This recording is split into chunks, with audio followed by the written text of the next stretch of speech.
Hi, everybody. Welcome to Phil and Dave's Excellent Adventures. Just Dave here today. I'm doing a review for the Oscars. So this is going to be a spoiler review, I suppose. If you haven't seen the Oscars yet, I will be talking about who won the awards and everything that happened during the ceremony. So before we get started, I do want to say that I have not seen all of the movies that were nominated for Oscars. I tried to see as many as I could, but not all of them were playing in my area, and some of them were on streaming services that I do not have. So I'm sorry. I tried my best. Next year I will try to watch more of them. As far as what I liked about the ceremony, I liked Ariana DeBose winning her Best Supporting Actress and her speech about being a gay person of color, and Rita Moreno also won that award, and I believe she was there. Questlove won the award for Best Documentary, and I think that was great as well. Jane Campion won the Best Director, I think only the third woman to do so, and that was good. I really liked Power of the Dog. That's one of the movies that I did see.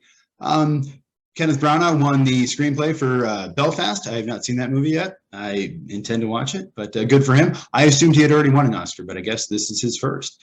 Jessica Chastain gave a very nice speech about legislation targeting the LGBTQ community that I agreed with. I did not see that movie, though. Troy Kotsur gave a very nice speech in sign language after he won the Best Supporting Actor. He is, I believe, the first deaf actor to win that. I believe Marlee Matlin won Best Supporting Actress as well. Oh, and Jane Fonda gave a speech back in the 70s when she won the Oscar partially in sign language. I guess she had asked Ted Turner to do it, and he declined. Or she had asked the Oscar committee to do it, and they declined. Anthony Hopkins, I thought, did a very nice job handling a somewhat awkward situation. I will be talking about that coming up. There was a Godfather and Pulp Fiction reunion. I think there might have been a couple others, and that was fun to see, especially the Pulp Fiction one. Amy Schumer, I'm not a fan of Amy Schumer. I've never particularly found her funny, and she steals jokes, so I don't really like that. But she was actually pretty funny. She had a couple funny moments in this. And Coda won for Best Picture, and good for them. That was great. That was the first streaming movie to win Best Picture, I think. A lot of people expected it to be Netflix, but Apple was the one who streamed this one. So as far as what I disliked, I'm going to have to talk about. The big thing is Will Smith.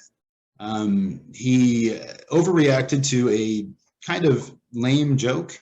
And yeah, so basically Chris Rock got up there, made a joke about his wife being bald and making G.I. Jane 2. Will Smith initially laughed at it and then got upset, walked on stage, and slapped him in the face. It seemed like Chris Rock was kind of going along with the bit and didn't expect it to happen. I think he actually handled it like a pro. He did a really good job there. But it was odd, and I'm sort of surprised. I think a lot of people didn't know if it was real or not at first, if it was a joke, if it was a bit. If you see the unedited footage, it's very clearly seems real. He's pretty upset, and he's swearing at him. Yeah, after that, it sort of really just tainted the entire ceremony, because then, Questlove gets up there to get his award for Best Documentary, but even he, it seemed like, was like, you know what, I'm just going to say thank you and get going here. And everything else was sort of tainted by this, everyone going, what just happened? And knowing that Will Smith was also up for Best Actor, and he may be getting on stage in just a few minutes was very odd and tense. And so then he did end up winning, and he got up there and he gave a speech about love and respect, which is a little hypocritical considering that he just slapped somebody in the face. He talked about having to take abuse after, again, hitting somebody, which is odd. He brought up this whole devil and Satan thing, and apparently Denzel Washington came over to comfort him, and Tyler Perry and everything else. And again, I don't know why people are comforting him. He's the one who just assaulted somebody. He apologized to the Academy and to fellow nominees, but not to Chris Rock, the person who he just slapped in the face. That seems odd. Like I said, he brings up the whole God and Satan thing, which always kind of turns me off because I'm not into that, and it just seems like a really lame way to make excuses for your terrible behavior. Also, I kind of thought he was like a Scientologist, or maybe he just donates to Scientology. I don't know. He seems like the kind of terrible person that would try to cover all his bases. I don't think he's a good actor. I liked The Fresh Prince. I liked Independence Day and the first Men in Black, but other than that, I think those are all kind of the same character, and when he plays that character, he does a fine job of it. I think anytime he's tried to show any kind of range, I haven't been very convinced. I thought Ali was okay. The movie was too long and boring, and his to me was kind of a caricature. I didn't believe his accent in Collateral. I didn't see King Richard, honestly. It didn't appeal to me, and I probably won't watch it now. Yeah, so I don't know. His wife's a monster, honestly. His kids are insufferable. His whole family seems like trash to me, as far as I'm concerned. I don't understand people who are defending him. You know, Tiffany Haddish, I think, tweeted something about like, yeah, you got what you got to do to defend your woman. Like, no, you don't. That's terribly stupid and toxic. Why would you do that? I honestly think he should have been removed from the ceremony and even arrested. I mean, if that happened to anybody else, that's what would have happened. So I don't understand what's going on there. People are talking about maybe the Oscars will take the award back or something. I don't know. Maybe they should. That's up to them to decide. Maybe they shouldn't have given it to him in the first place. It's also odd that the Oscars do this kind of thing where instead of giving somebody the award for the best performance, they do this sort of cumulative thing where it's like, oh, well, maybe this wasn't your best performance, but, you know, like they did it with Paul Newman and when he won for like Color of Money. And they've done it with a lot of other actors where they win, you know, Gary Oldman for Tinker Tailor Soldier, which, okay, but I don't know, it just, the Oscars are such a joke and they're so stupid. And when they do stuff like this, it really undermines their legitimacy. Puff Daddy introed The Godfather for some reason. I don't know why. I don't know what association he has to do with The Godfather. I don't know why he wouldn't have gotten somebody who had something to do with it as opposed to him. And I don't know what Puff Daddy has to do with the Oscars at all. Maybe he was nominated for a song at some point. I don't know. The song performances is always terrible. I don't care about the songs. They spend way too much time on the songs. You know, each song is 3, 4, 5 minutes long. You've got, what, 5 songs? So you're taking up 20, 25 minutes of the ceremony to play the entire song for all of these movies. And then they played other songs that weren't even nominated. I don't even remember what songs they were, but it ended up just bloating and stretching out the entire show. The show, they cut out all these Oscars to make it shorter, and it ended up going over anyway. So that's frustrating.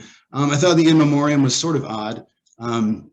I mostly liked it. I liked a little bit with Bill Murray and Ivan Reitman, and there was a couple others like that. But the singing Hallelujah at the end was a little odd for me, a little upbeat of a choice to honor dead people. I guess some people say, hey, that was a way to do it, but I didn't get it. They had the Twitter awards too, the cheer moment and the fan favorite. I think this was the Oscars attempt to sort of appease to people who said like Spider-Man should have been nominated. And instead, Army of the Dead won the fan favorite, and the cheer moment was the Flash entering the Speed Force. I don't know what's going on there. It seems like they were mostly based on Twitter polls, and there's a lot of Zack Snyder fans on Twitter. I don't understand that, but I also think maybe it's possible. You know, my first thought was, oh, the Oscars are so old and out of touch that they, you know, did this stupid thing on Twitter, not realizing that it wasn't going to be representative. But maybe they did it on purpose. Maybe they did it to say, like, look, guys, we tried to give you a popular thing, and look what you voted for. So we can't trust people to make a vote. I don't know. That's my conspiracy theory. Other than that, Lin-Manuel Miranda did not win his Oscar, so no EGOT for him. He would have been the youngest, I think, in history. There's actually apparently 20, 30 other people who are just an Oscar away from getting an EGOT. So I'm sure he's still got a good chance. I do think it's odd that they nominated We Don't Talk About Bruno. They nominated the other song whose name I don't remember, but then they performed We Don't Talk About Bruno. Okay, I don't understand the reasoning there. Oh, they did start to cut off Ryusuke Hamaguchi when he was giving a speech for Drive My Car, which I can sort of understand because he did pause for a second, but you can tell he hadn't spoken for very long, so you'd think they would have given him a little bit more time. And that's about it. That's all I've got to talk about for the Oscars there. So if you saw the ceremony, let me know what you thought in the comments below. I will be reviewing Morbius next week with Phil, hopefully. And thank you so much for watching. Hope you have a great night, and I will see you here again next week.